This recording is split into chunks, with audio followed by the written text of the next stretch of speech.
రాష్ట్ర వ్యాప్తంగా ఉన్న ఆర్టీసీ సోదరులకి ఒక సందేశాన్ని ఇవ్వాలని, ఈ ప్రభుత్వం ప్రజాప్రభుత్వం, ఈ ప్రభుత్వం ఏర్పడిన తర్వాత అన్ని సెక్టార్లకి పాజిటివ్ గా ఎలా స్పందిస్తుందో ప్రతి ఒక్కరికి తెలుసు.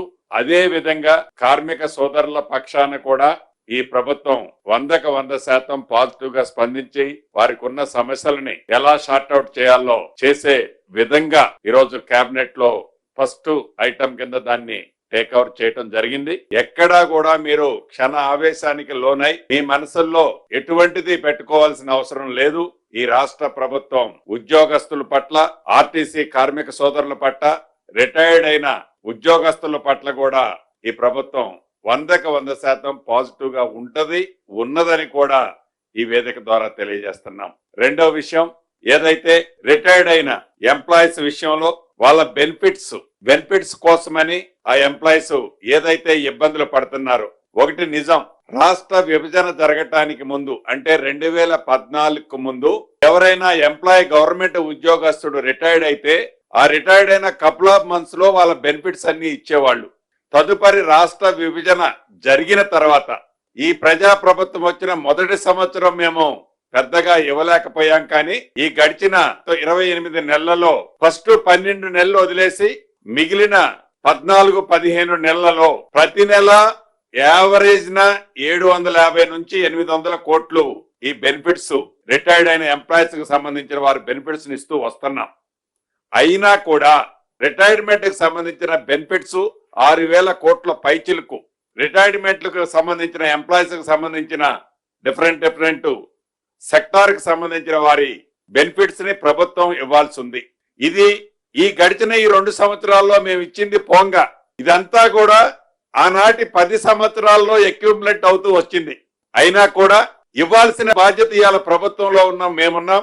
తప్పకుండా దాన్ని రాబోయే 100 days లో ఎలా వాళ్ళకి క్లియర్ చేయాలి అన్నది ఒక ప్రణాళికను తయారు చేయాలని ఈ డిస్కషన్ సందర్భంగా కేబినెట్ లోని నాతో పాటు ఉన్న సహచర మంత్రులు, మిగతా ముఖ్యులు ఎవరైతే కూర్చున్నారో వారంతా మేము ఇప్పుడు ఏవైతే శాలరీస్ తీసుకుంటున్నామో దాంట్లో ఒక 50% హోల్డ్ చేయండి, హోల్డ్ చేయటానికి చేసి ఎంతైతే సేవింగ్స్ వస్తుందో దానికి మిగతా సోర్సెస్ లో దీన్ని కూడా యాడ్ చేయండి అని సహచర మంత్రులు, కొంతమంది ప్రజాప్రతినిధులు కూడా ఆ డిస్కషన్ లో చెప్పడం జరిగింది.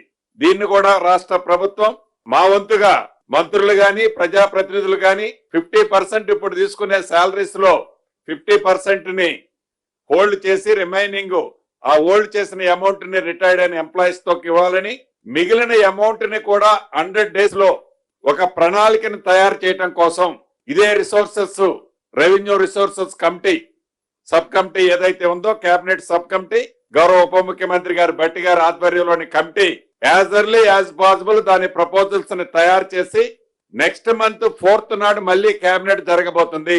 ఆ కేబినెట్ నాటికి ఈ రిటైర్డ్ అయిన ఎంప్లాయీస్మెంట్ కి సంబంధించిన వారి బెనిఫిట్స్ అన్నిటినీ ఎలా ఇవ్వాలి, ఎలా ఇస్తున్నాము 100 days లో అనేది ఒక క్లారిటీ ఆ కేబినెట్ లో ఆమోదిస్తున్నామని చెప్పడానికి రిటైర్డ్ ఎంప్లాయీస్ అందరి పక్షాన నేను సంతోషంగా ఈ శుభవార్త వాళ్ళకి తెలియజేస్తున్నాను. అదే రకంగా పిఎస్సిఎస్ అంటే ప్రాథమిక ఏదైతే కోఆపరేటివ్ సెంట్రల్ బ్యాంక్స్ ఏదైతే చైర్మన్స్ ఉన్నాయో ఈ చైర్మన్స్ అన్నిటినీ రాబోయే కొద్ది రోజుల్లో నామినేటెడ్ సిస్టమ్ లో ఆ కమిటీని కూడా కాన్స్టిట్యూట్ చేసేదాన్ని ఈ రోజు కేబినెట్ లో ఆమోదం తెలపడం జరిగింది.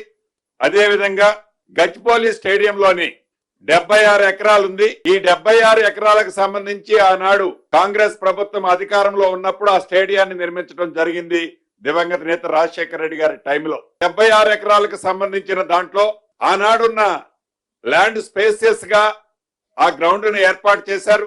దీన్ని మనం ఈ స్పోర్ట్స్ కు సంబంధించిన దాని మీద ఈ రాష్ట్ర ప్రభుత్వం యొక్క ఫోకస్ ఏంటో మీకు తెలియదు కాదు.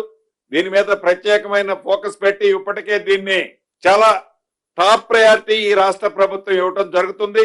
ఈ పాలసీకి సంబంధించిన మిగతా విషయాలు ఈ 76 ఎకరాలకు సంబంధించిన దాంట్లో ఎలా చేయాలి, ఏం చేయాలని ఆ శాఖ మంత్రివర్యులు వారు కూడా వచ్చారు. దీనికి సంబంధించి 64 ఎకరాలలో ఏదైతే టాటా కంపెనీ రతన్ టాటా పేరు పెట్టుకునే పద్ధతిలో వారు సిఎస్ఆర్ ఫండ్స్ ద్వారా సుమారు 700 కోట్ల పైచిలకు ఆ సిఎస్ఆర్ ఫండ్స్ తో ఆ స్టేడియాన్ని అత్యంత అధునాతనంగా సుమారు 21 రకాల స్పోర్ట్స్ ఆడుకునటానికి కన్వీనియంట్ గా ఉండే విధంగా ఇప్పుడు అది దాని ఆ స్టేడియం యొక్క కెపాసిటీ 20,000 ఉంది.